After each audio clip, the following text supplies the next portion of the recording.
Hello students, ਅਸੀਂ ਕਰ ਰਹੇ ਹਾਂ ਕਲਾਸ 10th ਚੈਪਟਰ ਸਾਡਾ ਫਸਟ ਚੱਲ ਰਿਹਾ ਹੈ ਵਾਸਤਵਿਕ ਸੰਖਿਆਵਾਂ ਰੀਅਲ ਨੰਬਰਸ। ਸੋ ਜਿਸ ਦੀ ਐਕਸਰਸਾਈਜ਼ ਅਸੀਂ 1.1 ਕੰਪਲੀਟ ਕਰ ਚੁੱਕੇ ਹਾਂ ਅਤੇ ਅਸੀਂ ਸਟਾਰਟ ਕਰਨ ਜਾ ਰਹੇ ਹਾਂ ਆਪਣੀ ਐਕਸਰਸਾਈਜ਼ 1.2। ਸੋ ਐਕਸਰਸਾਈਜ਼ ਦੇ ਕੁਐਸਚਨਸ ਨੂੰ ਕਰਨ ਤੋਂ ਪਹਿਲਾਂ ਅਸੀਂ ਇੱਕ ਇੰਟਰੋਡਕਸ਼ਨ ਲਵਾਂਗੇ। ਇੰਟਰੋਡਕਸ਼ਨ 2 ਲਿਖਿਆ ਸੀ। ਐਕਸਰਸਾਈਜ਼ 1.1 ਦੇ ਲਈ 1.1 ਦੇ ਲਈ ਅਸੀਂ ਇੰਟਰੋਡਕਸ਼ਨ ਲਈ ਸੀ, ਜਿਸ ਤੋਂ ਅਸੀਂ 1 ਦਾ ਨਾਮ ਦਿੱਤਾ ਸੀ।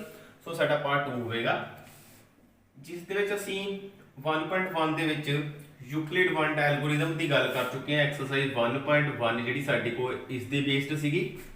ਸੋ ਜਿਸ ਦੇ ਵਿੱਚ ਸਾਡੇ ਕੋਲ ਸੀ a bq r। ਸੋ ਇਸ ਦਾ ਰਿਲੇਟਡ ਅਸੀਂ ਜਿਹੜੇ ਸਮ ਸੀ ਆਪਣੇ ਉਹ ਕੀਤੇ ਸਨ। ਇਸ ਤੋਂ ਸਾਡੇ ਕੋਲ ਸੈਕੰਡ ਕਨਸੈਪਟ ਆਉਂਦਾ ਹੈ ਅੰਕ ਗਣਿਤ ਦੀ ਮੂਲਭੂਤ ਪ੍ਰਮੇय।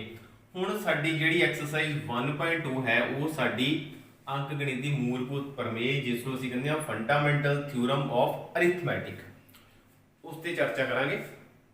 ਸੋ ਇਸ ਦੇ ਵਿੱਚ ਕੀ ਸਾਡੇ ਕੋਲ ਹਰ ਇੱਕ ਭਾਜ ਸੰਖਿਆ ਨੂੰ ਅਭਾਜ ਸੰਖਿਆਵਾਂ ਦੇ ਰੂਪ ਵਿੱਚ ਲਿਖਿਆ ਜਾਂ ਅਸੀਂ ਲਿਖ ਲਈਏ ਵਿੱਚ ਦਰਸਾਇਆ ਜਾ ਸਕਦਾ ਹੈ। ਸੋ ਕੋਈ ਵੀ ਸਾਡੇ ਕੋਲ ਸੰਪੂਰਨ ਸੰਖਿਆ ਹੋਵੇ, ਉਸ ਦੇ ਵਿੱਚ ਸਾਡੇ ਕੋਲ ਇਹ ਜਿਹੜੀ ਅੰਕ ਗਣਿਤ ਦੀ ਮੂਲਭੂਤ ਪ੍ਰਮੇय ਹੈ ਇੱਕ ਬਹੁਤ ਹੀ ਮਹੱਤਵਪੂਰਨ ਜਿਹੜਾ ਰੋਲ ਜਿਹੜਾ ਪਲੇ ਕਰਦੀ ਹੈ। ਸੋ ਜਿਸ ਕਰਕੇ ਇਸ ਨੂੰ ਅਸੀਂ ਮੂਲਭੂਤ ਪ੍ਰਮੇय ਕਹਿੰਦੇ ਹਾਂ ਅੰਕ ਗਣਿਤਕ ਦੀ। ਸੋ ਲਿਖਿਆ ਹਰ ਇੱਕ ਭਾਜ ਸੰਖਿਆ ਨੂੰ ਭਾਜ ਸੰਖਿਆ ਦੇ ਰੂਪ ਵਿੱਚ ਦਰਸਾਇਆ ਜਾ ਸਕਦਾ ਹੈ। ਮੰਨ ਲਓ ਕਿ ਸਾਡੇ ਕੋਲ ਇਹ ਸੰਖਿਆ ਹੈ 12। ਇਸ ਨੂੰ ਭਾਜ ਸੰਖਿਆ ਦੇ ਰੂਪ ਵਿੱਚ ਅਸੀਂ ਕਿਸ ਤਰ੍ਹਾਂ ਦਰਸਾਉਣਾ ਹੈ? ਹੁਣ ਇੱਥੇ ਇੱਕ ਸਾਡੇ ਕੋਲ ਸ਼ਬਦ ਆਉਂਦਾ ਹੈ ਅਭਾਜ ਸੰਖਿਆ, ਜਿਸ ਨੂੰ ਅਸੀਂ ਕਹਿ ਦਿੰਦੇ ਹਾਂ ਪ੍ਰਾਈਮ ਨੰਬਰ। ਸੋ ਕੋਈ ਵੀ ਸੰਖਿਆ ਹੈ ਜਿਹੜੀ ਭਾਜ ਸੰਖਿਆ ਹੋਏਗੀ ਉਸ ਨੂੰ ਪ੍ਰਾਈਮ ਨੰਬਰ ਦੇ ਵਿੱਚ ਦਰਸਾ ਸਕਦੇ ਹਾਂ। ਸੋ ਪ੍ਰਾਈਮ ਨੰਬਰ ਦੀ ਗੱਲ ਕਰੀਏ ਤਾਂ ਉਹ ਸੰਖਿਆਵਾਂ ਜਾਂ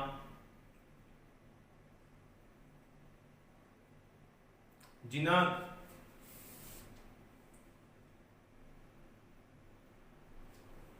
ਸੋ ਪ੍ਰਾਈਮ ਨੰਬਰ ਦੀ ਗੱਲ ਕਰੀਏ ਤਾਂ ਉਹ ਸੰਖਿਆਵਾਂ ਹੁੰਦੀਆਂ ਹਨ ਜਿਹੜੀਆਂ ਸਿਰਫ ਆਪਣੇ ਹੀ ਪਹਾੜੇ ਦੇ ਵਿੱਚ ਆਉਂਦੀਆਂ ਹਨ, ਆਪਣੇ ਹੀ ਟੇਬਲ ਦੇ ਵਿੱਚ ਆਉਂਦੀਆਂ ਹਨ। ਉਹਨਾਂ ਦੇ ਜਿਹੜੇ ਫੈਕਟਰਸ ਹੁੰਦੇ ਹਨ, ਜਾਂ ਤਾਂ ਉਹ ਸੰਖਿਆ ਆਪ ਹੋਏਗੀ ਜਾਂ 1 ਹੋਏਗਾ। ਸੋ ਇਸ ਦੇ ਲਈ ਸਾਡੇ ਕੋਲ ਸਭ ਤੋਂ ਪਹਿਲੀ ਸੰਖਿਆ ਆਉਂਦੀ ਸਾਡਾ 2। 1 ਨਹੀਂ ਆਉਂਦਾ ਕਿਉਂਕਿ 1 ਜਿਹੜਾ ਉਹ ਸਾਰਿਆਂ ਦੇ ਨਾਲ ਡਿਵੀਜ਼ੀਬਲ ਹੁੰਦਾ ਹੈ। ਸੋ ਫਸਟ ਸਾਡੇ ਕੋਲ 2 ਆਉਂਦਾ ਹੈ, ਫਿਰ 3, ਫਿਰ 5, 7, 11, 13, 17, 19, 23। ਹੁਣ ਸੰਖਿਆਵਾਂ ਨੂੰ ਸੋ ਕੰਟੀਨਿਊ ਇਸ ਤਰ੍ਹਾਂ ਸੰਖਿਆਵਾਂ ਨੂੰ ਧਿਆਨ ਨਾਲ ਵੇਖੀਏ ਤਾਂ ਸਾਡੇ ਕੋਲ ਪਹਿਲਾਂ ਆਇਆ 2। ਬਾਕੀ ਸਾਰੀਆਂ ਸੰਖਿਆਵਾਂ ਨੂੰ ਦੇਖੋ ਸਾਡੇ ਕੋਲ ਔਡ ਨੰਬਰ ਆ ਰਹੇ ਨੇ, ਟਾਂਕ ਸੰਖਿਆਵਾਂ ਆ ਰਹੀਆਂ ਨੇ। ਸੋ ਇੱਕੋ ਹੀ ਇੱਕ ਨੰਬਰ ਹੈ ਸਾਡੇ ਕੋਲ 2, ਜਿਹੜਾ ਸਾਡੇ ਕੋਲ ਇੱਕ ਈਵਨ ਨੰਬਰ ਹੈ, ਇੱਕ ਸਾਡੇ ਕੋਲ ਜਿਸਤ ਸੰਖਿਆ ਹੈ। ਬਾਕੀ ਸਾਰੀਆਂ ਸਾਡੇ ਕੋਲ ਟਾਂਕ ਸੰਖਿਆ ਹੀ ਆਣਗੀਆਂ। ਸੋ ਇਸ ਗੱਲ ਨੂੰ ਧਿਆਨ 'ਚ ਰੱਖਣਾ ਹੈ ਕਿ ਸਭ ਤੋਂ ਛੋਟੀ ਅਭਾਜ ਸੰਖਿਆ ਕਿਹੜੀ ਹੁੰਦੀ ਹੈ, ਜਾਂ ਸਭ ਤੋਂ ਛੋਟਾ ਪ੍ਰਾਈਮ ਨੰਬਰ ਕਿਹੜਾ ਹੁੰਦਾ ਹੈ? 2 ਹੁੰਦਾ ਹੈ। ਜਾਂ ਕਿਹੜੀ ਜਿਸ ਸੰਖਿਆ ਦੀ ਪ੍ਰਾਈਮ ਨੰਬਰ ਹੁੰਦੀ ਹੈ ਸਾਡੇ ਕੋਲ 2 ਹੁੰਦੀ ਹੈ। ਜਾਂ ਪ੍ਰਾਈਮ ਸੰਖਿਆਵਾਂ ਕਿੱਥੋਂ ਸ਼ੁਰੂ ਹੁੰਦੀਆਂ ਹਨ? ਸਾਡੇ ਕੋਲ 2 ਤੋਂ ਸ਼ੁਰੂ ਹੁੰਦੀਆਂ ਹਨ। ਜਾਂ ਫਿਰ ਪਹਿਲੀ ਪ੍ਰਾਈਮ ਸੰਖਿਆ ਕਿਹੜੀ ਹੁੰਦੀ ਹੈ? 2 ਹੁੰਦੀ ਹੈ। ਉਸ ਤੋਂ ਦੇਖੋ 3, 5, 7, 11, 13, 17, 19, 23। ਅਗਰ ਇਸ ਦੇ ਅਸੀਂ ਗੁਣਨਖੰਡ ਲਿਖੀਏ ਤਾਂ ਸਾਡੇ ਕੋਲ ਇਸ ਤਰ੍ਹਾਂ ਹੀ ਬਣਨਗੇ। ਜੇਕਰ 13 ਦੇ ਲਿਖੀਏ ਤਾਂ 13 ਦੇ ਆਣਗੇ ਸਾਡੇ ਕੋਲ 13 ਗੁਣਾ 1। 17 ਦੇ ਆਣਗੇ 17 ਗੁਣਾ 1। ਸੋ ਇਸ ਤਰ੍ਹਾਂ ਹੀ ਸਾਡੇ ਕੋਲ 31 ਦੇ 31 ਗੁਣਾ 1, 31 ਮਲਟੀਪਲਾਈ 1। ਸੋ ਹੋਰ ਤਾਂ ਨਹੀਂ 31 ਕਿਸੇ ਵੀ ਤਰ੍ਹਾਂ ਬਣ ਰਿਹਾ, ਇਸ ਤਰ੍ਹਾਂ ਹੀ ਬਣ ਰਿਹਾ ਹੈ। ਸੋ ਇਸ ਤਰ੍ਹਾਂ ਜਿਹੜੀਆਂ ਸੰਖਿਆਵਾਂ ਹੋਣ ਉਹ ਸਾਡੇ ਕੋਲ ਪ੍ਰਾਈਮ ਨੰਬਰ ਜਾਂ ਅਭਾਜ ਸੰਖਿਆਵਾਂ ਹੁੰਦੀਆਂ ਹਨ। ਹੁਣ ਇਸ ਤਰ੍ਹਾਂ ਇੱਕ ਭਾਜ ਸੰਖਿਆ ਨੂੰ ਭਾਜ ਸੰਖਿਆ ਦੇ ਰੂਪ ਵਿੱਚ ਦਰਸਾਇਆ ਜਾ ਸਕਦਾ ਹੈ। 12 ਹੈ। ਹੁਣ ਧਿਆਨ ਰੱਖਣਾ ਕਿ ਇਹ ਭਾਜ ਸੰਖਿਆਵਾਂ ਹੁੰਦੀਆਂ ਹਨ। ਸੋ 12 ਨੂੰ ਅਸੀਂ ਕਿਸ ਤਰ੍ਹਾਂ ਦਰਸਾ ਸਕਦੇ ਹਾਂ? 2 ਗੁਣਾ 2, 2 ਦੂਣੀ 4, 3 12। ਸੋ ਸਾਡੇ ਕੋਲ ਆ ਗਿਆ 2 ਦੂਣੀ 4, 4 3 12। ਸਾਡੇ ਕੋਲ ਇਹ ਸਾਰੀਆਂ ਤਿੰਨੇ ਕੀ ਆਈਆਂ ਨੇ? ਭਾਜ ਸੰਖਿਆਵਾਂ ਆਈਆਂ। ਦੇਖੋ 2 ਤੇ 3 ਇਹ ਸਾਡੇ ਕੋਲ ਭਾਜ ਸੰਖਿਆ ਸੀ। ਇਸ ਤਰ੍ਹਾਂ ਅਸੀਂ ਕੋਈ ਹੋਰ ਸੰਖਿਆ ਲੈ ਲੈਂਦੇ ਹਾਂ। ਅਸੀਂ ਲੈ ਲੈਂਦੇ ਹਾਂ 27। ਇਹ ਸਾਡੇ ਕੋਲ ਆ ਗਿਆ 3 ਗੁਣਾ 3 ਸੋ 3 ਤੀਏ 9 ਤੀਆ 27। ਸੋ 27 ਨੂੰ ਵੀ ਦੇਖੋ ਅਸੀਂ ਇੱਕ ਅਭਾਜ ਸੰਖਿਆ ਦੀ ਅਭਾਜ ਸੰਖਿਆਵਾਂ ਦੇ ਰੂਪ ਦੇ ਵਿੱਚ ਜਿਹੜਾ ਕਿ ਦਰਸਾ ਦਿੱਤਾ ਹੈ। ਸੋ ਇਸ ਨੂੰ ਕਿਸ ਤਰ੍ਹਾਂ ਕਰਨਾ ਹੈ, ਉਸ ਲਈ ਸਾਡੇ ਕੋਲ ਜਿਹੜਾ ਮੈਥਡ ਹੁੰਦਾ ਹੈ ਉਹ ਸਾਡੇ ਕੋਲ ਹੁੰਦਾ ਹੈ ਪ੍ਰਾਈਮ ਫੈਕਟਰਾਈਜੇਸ਼ਨ, ਜਾਂ ਜਿਸ ਨੂੰ ਅਸੀਂ ਕਹੀਏ ਅਭਾਜ ਗੁਣਨਖੰਡ ਵਿਧੀ। ਸੋ ਪ੍ਰਾਈਮ ਫੈਕਟਰਾਈਜੇਸ਼ਨ ਮੈਥਡ ਜਾਂ ਫਿਰ ਅਭਾਜ ਗੁਣਨਖੰਡ ਵਿਧੀ, ਇਹ ਕੀ ਹੁੰਦੀ ਹੈ ਸਾਡੇ ਕੋਲ ਕਿ ਇਸ ਤਰ੍ਹਾਂ ਸੋਲਵ ਕੀਤਾ ਜਾਂਦਾ ਹੈ। ਹੁਣ ਜਦੋਂ ਅਸੀਂ ਇਸ ਤਰ੍ਹਾਂ ਪ੍ਰਾਈਮ ਮੈਥਡ ਦੇ ਨਾਲ ਜਾਂ ਅਭਾਜ ਗੁਣਨਖੰਡ ਵਿਧੀ ਨਾਲ ਹੱਲ ਕਰਨਾ ਹੈ ਤਾਂ ਧਿਆਨ ਦੇਣਾ ਹੈ ਕਿ ਸਾਡੇ ਕੋਲ ਸਭ ਤੋਂ ਪਹਿਲਾਂ ਅਭਾਜ ਸੰਖਿਆ ਆਉਂਦੀ ਹੈ 2। ਸੋ ਕੋਸ਼ਿਸ਼ ਕਰਨੀ ਜੇ ਸੰਖਿਆ ਜਿਸਤ ਹੈ ਤਾਂ ਉਸ ਨੂੰ 2 ਦੇ ਨਾਲ ਹੀ ਵੰਡਣਾ ਹੈ। ਜਿੰਨੀ ਦੇਰ ਤੱਕ ਸੰਖਿਆ ਸਾਡੇ ਕੋਲ ਜਿਸਤ ਰਹੇਗੀ ਜਾਂ ਈਵਨ ਰਹੇਗੀ ਉਹਨੂੰ ਅਸੀਂ 2 ਦੇ ਨਾਲ ਹੀ ਵੰਡਦੇ ਜਾਣਾ ਹੈ। ਸੋ 2 ਛਿੱਕੇ 12, ਫਿਰ ਸਾਡੇ ਕੋਲ 6 ਜਿਸਤ ਸੰਖਿਆ, ਫਿਰ 2 ਨਾਲ ਵੰਡਦੇ ਹਾਂ, 2 ਤੀਏ 6। ਹੁਣ ਦੇਖੋ 2 ਦੇ ਬਾਰੇ 3 ਨਹੀਂ ਆਉਂਦਾ, ਹੁਣ ਅਗਲੀ ਸੰਖਿਆ 3 ਆ ਗਈ, ਅਸੀਂ 3 ਨਾਲ ਵੰਡਾਂਗੇ। ਸੋ 3 ਏਕਮ 3, ਸੋ ਇਸ ਲਈ 12 ਕਿੱਦਾਂ ਬਣ ਗਿਆ ਸਾਡੇ ਕੋਲ, 12 ਬਣ ਗਿਆ 2 ਗੁਣਾ 2 ਗੁਣਾ 3। ਸੋ ਇਸ ਤਰ੍ਹਾਂ ਇਹ ਸਾਡੇ ਕੋਲ ਇੱਕ ਐਗਜ਼ਾਮਪਲ ਸੀ। ਸੋ ਜਦੋਂ ਐਕਸਰਸਾਈਜ਼ ਦੇ ਕੁਐਸਚਨ ਕਰਾਂਗੇ ਤਾਂ ਉਸ ਦੇ ਵਿੱਚ ਸਾਡੇ ਕੋਲ ਹੋਰ ਵੀ ਜਿਹੜੇ ਕੁਐਸਚਨਸ ਨੇ ਇਸ ਤਰ੍ਹਾਂ ਦੇ ਉਹ ਆਣਗੇ। ਇਸ ਤੋਂ ਬਾਅਦ ਜੋ ਸਾਡੇ ਕੋਲ ਕੁਐਸਚਨਸ ਆਣਗੇ ਉਹ ਆਏਗਾ ਸਾਡੇ ਕੋਲ HCF ਅਤੇ LCM ਦੇ। ਸੋ HCF ਕੀ ਹੁੰਦਾ ਹੈ, ਹਾਈਐਸਟ ਕਾਮਨ ਫੈਕਟਰ। ਹਾਈਐਸਟ ਮਤਲਬ ਵੱਡਾ, ਕਾਮਨ ਮਤਲਬ ਸਾਂਝਾ, ਫੈਕਟਰ ਮਤਲਬ ਕਿ ਉਹਦਾ ਗੁਣਨਖੰਡ। ਸੋ ਪੰਜਾਬੀ ਚ ਗੱਲ ਕਰੀਏ ਸਾਡੇ ਕੋਲ ਲਿਖਿਆ ਮੰਮਾ ਸੱਸਾ ਵਾਵਾ। ਇਸ ਦਾ ਮਤਲਬ ਕੀ ਹੁੰਦਾ ਹੈ, ਮੰਮਾ ਸੱਸਾ ਵਾਵਾ ਦੀ ਗੱਲ ਕਰੀਏ ਤਾਂ ਮਹੱਤਵ ਸਮਾਵਰਤਕ। ਮਹੱਤਵ ਦਾ ਮਤਲਬ ਸਾਡੇ ਕੋਲ ਵੱਡਾ ਹੋ ਗਿਆ, ਠੀਕ ਹੈ। ਲੱਲਾ ਸੱਸਾ ਵਾਵਾ ਦੀ ਗੱਲ ਕਰੀਏ ਤਾਂ LCM ਲੀਸਟ ਕਾਮਨ ਮਲਟੀਪਲ, ਛੋਟਾ, ਇਹਦਾ ਮਤਲਬ ਹੈ ਛੋਟਾ, ਇਸ ਦਾ ਮਤਲਬ ਵੱਡਾ ਆ ਗਿਆ। ਕਾਮਨ ਮਲਟੀਪਲ ਉਸਦਾ ਗੁਣਜ ਕਿਹੜਾ ਹੈ। ਸੋ ਲਘੁੱਤਮ ਸਮਾਵਰਤਕ। ਸੋ ਲਘੁੱਤਮ ਦਾ ਮਤਲਬ ਛੋਟਾ, ਲਘੂ ਦਾ ਮਤਲਬ ਛੋਟਾ, ਲੀਸਟ ਹੈ ਨਾ, ਲੀਸਟ ਮਤਲਬ ਲਘੂ ਸਾਡੇ ਕੋਲ ਛੋਟਾ ਹੋ ਗਿਆ। ਹੁਣ ਅਸੀਂ ਸਭ ਤੋਂ ਪਹਿਲਾਂ ਆਪਣੀ ਗੱਲ ਕਰਦੇ ਹਾਂ HCF ਦੀ। HCF ਦੇ ਲਈ ਅਸੀਂ 2 ਸੰਖਿਆਵਾਂ ਲੈਂਦੇ ਹਾਂ, ਇੱਕ 4 ਲੈਂਦੇ ਹਾਂ ਤੇ ਦੂਸਰਾ ਅਸੀਂ ਲੈ ਲਿਆ 6 ਲੈ ਲਿਆ। ਹੁਣ 4 ਦੇਖੋ, 4 ਕਿਸ ਤਰ੍ਹਾਂ ਬਣਦਾ ਹੈ ਸਾਡੇ ਕੋਲ, 2 ਗੁਣਾ 2, 4 ਬਣ ਗਿਆ ਸਾਡੇ ਕੋਲ। 6 ਕਿਸ ਤਰ੍ਹਾਂ ਬਣਦਾ ਹੈ, 2 ਤੀਏ 6। ਹੁਣ ਇਹਨਾਂ ਦੋਵਾਂ ਦੇ ਵਿੱਚ ਹਾਈਐਸਟ, ਸਭ ਤੋਂ ਵੱਡਾ ਕਾਮਨ, ਧਿਆਨ ਰੱਖਣਾ ਕਾਮਨ ਫੈਕਟਰ ਕਿਹੜਾ ਹੈ, ਮਹੱਤਵ ਸਮਾਵਰਤਕ ਕੱਢਣਾ ਹੈ ਅਸੀਂ। ਸੋ ਸਭ ਤੋਂ ਪਹਿਲਾਂ ਹਾਈਐਸਟ ਦੇਖੋ ਕਿ 3 ਆਉਂਦਾ ਹੈ, ਪਰ ਇਸ ਦੇ ਵਿੱਚ 3 ਨਹੀਂ ਹੈ। ਇਹਦਾ ਮਤਲਬ ਕਿ 3 ਤਾਂ ਹੈ ਹਾਈਐਸਟ, ਪਰ 3 ਸਾਂਝਾ ਨਹੀਂ ਹੈ, 3 ਕਾਮਨ ਨਹੀਂ ਹੈ।